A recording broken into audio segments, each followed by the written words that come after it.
They were Hitler's most effective and most feared weapons.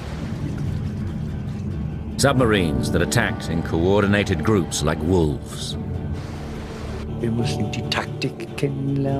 We had to learn strategy, how to attack, how to defend yourself against attacks, and how to wiggle out of a tricky situation.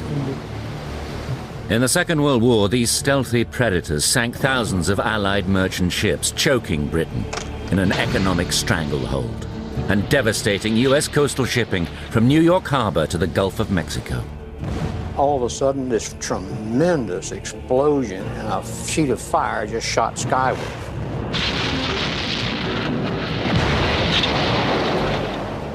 How the U-boat wolf packs almost won the Second World War.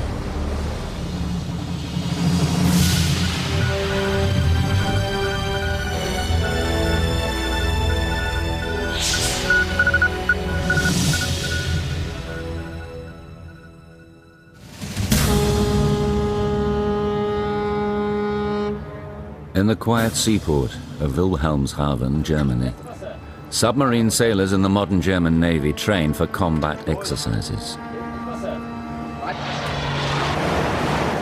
By today's standards, the boats these sailors dip beneath the icy waters of the North Sea are quite small, and their air-dependent motors restrict the amount of time they can remain submerged. But despite their limitations, these tiny craft help defend the German coasts and carry out other vital missions. Die U-Boote sind zum größten Teil für Aufklärung. The submarines are mostly involved in reconnaissance exercises and participation in international maneuvers. They are also engaged in training with other NATO partners, how to use submarines against other submarines. In such training maneuvers, some German boats play the role of the enemy. They are mock targets for much larger British and American nuclear-powered attack submarines. They work well in this role because they are similar in design to submarines deployed by enemies of NATO, such as Iran and North Korea.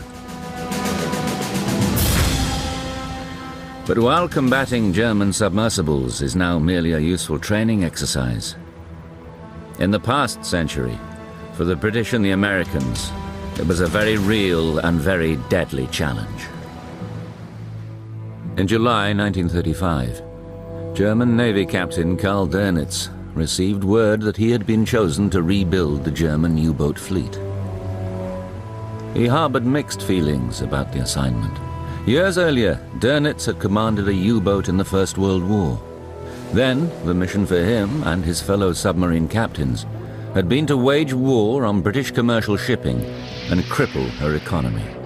The British worried mightily that the Germans would succeed in blockading their island and preventing the introduction of food, gasoline, raw materials, war material to keep them in the battle.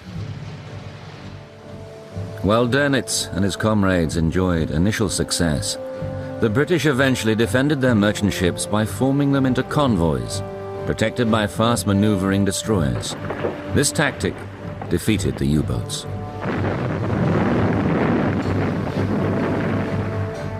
Captain Dönitz lost his own submarine to a destroyer attack and spent 8 months in a British POW camp. But in 1935, Dönitz skippered a cruiser, a surface vessel. With the High Command's emphasis on the surface navy, the ambitious officer had no desire for a backwater assignment commanding a new U-boat service. The notion still in the back of the heads of many of the leaders was that Germany could not do without at least a sizable surface fleet. The commander-in-chief at the time was Grand Admiral Erich Raeder, and he did not, in contrast to Dönitz, have a U-boat background. So it should not surprise that his emphasis would be on the surface navy. But Dönitz's enthusiasm for his task grew with his realization that submarines would play a much larger role in any impending struggle than most naval commanders recognized. Dönitz believed that Britain would inevitably join any future European war. He knew the only chance to defeat the powerful Royal Navy lay in the skillful deployment of Germany's most potentially lethal weapon, the U-boats. Dönitz therefore plunged himself into the job of constructing an effective U-boat force. Wir haben ihn eigentlich als den Vater der U-Bootsfahrer betrachtet. We regarded him as a father. He was humane and he had a lot of understanding. Verständnis gehabt.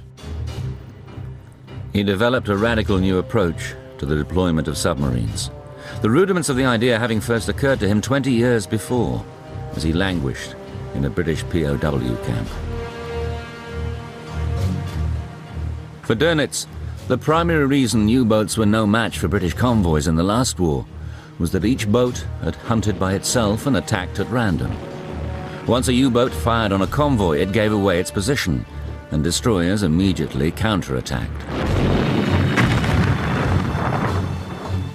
In this scenario, a submarine might destroy a single ship, but it then had to scurry away to avoid being destroyed itself. Dönitz realized a better approach would be to organize U-boats into attack groups, directed from a central headquarters. The one thing that made that possible for him was radio. That he could, from his headquarters ashore, have his boats on a long string, so that the major decisions were made at U-boat headquarters and not out at sea. Dönitz planned to space his U-boats 15 to 20 miles apart and deploy them in the potential path of a convoy. And sooner or later, one of his boats, sometimes not, but sooner or later, chances were that one of his boats would pick up the convoy. And this boat then would become the one that would stay with the convoy, radio often direction-finding signals as a beacon, basically, and guide the other boats to the convoy. When war broke, Dönitz planned to gather his U-boats into groups that would only surface at night to strike. The attack groups quickly assumed the ominous name of wolf packs. The virtue of the wolf pack was that by having a large number of U-boats attack a convoy simultaneously, you would throw the escort vessels into confusion. Those vessels would be destroyers, frigates, corvettes, whose duty it was to protect the freighters and tankers forming the convoy. When the escorts were confused, it was thought that these U-boats could move in, make very rapid launches of torpedoes, move back out to the perimeter of the attack area, and return again in similar fashion.